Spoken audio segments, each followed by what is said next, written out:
এটি একটি বাংলা খবরের চ্যানেল। খবর দেখতে হয়, না হলে পিছিয়ে পড়তে হয়।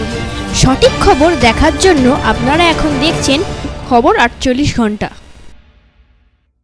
লক্ষ্মীর ভাণ্ডারে টাকা বাড়ানোর জন্য মুখ্যমন্ত্রী মমতা বন্দ্যোপাধ্যায়কে প্লাকার্ড দিয়ে ধন্যবাদ জানালো পুরুলিয়া জেলায় এক জনসভা। সেই চিত্র দেখা গেল।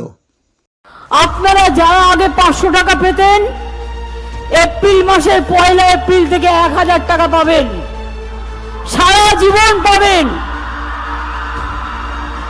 আর যারা 1000 টাকা পেতেন তারা 1200 টাকা করে পাবেন, আরো 200 টাকা করে বাড়ানো হলো। এবং যখন আপনাদের বয়স 60 বছর হয়ে যাবে তখন অটোমেটিক্যালি এটা ওল্ড এজ পেনশনে চলে যাবে লক্ষ্মীর ভান্ডার 2, অর্থাৎ যতদিন বাঁচবেন ততদিন পাবেন। অন্য রাজ্য আমাদের দেখা দেখি কিছু করছে, কিন্তু 5 জন মহিলা থাকলে একজনকে দেয়, আমরা 5 জন মহিলা থাকলে 5 জনকেই দিই। এটা মনে রাখবেন, আর কোথাও নেই। এই খবর আপনারা দেখছেন একমাত্র খবর 48 ঘন্টার পর্দায়। নতুন নতুন খবর দেখার জন্য এই চ্যানেলটিকে সাবস্ক্রাইব করুন।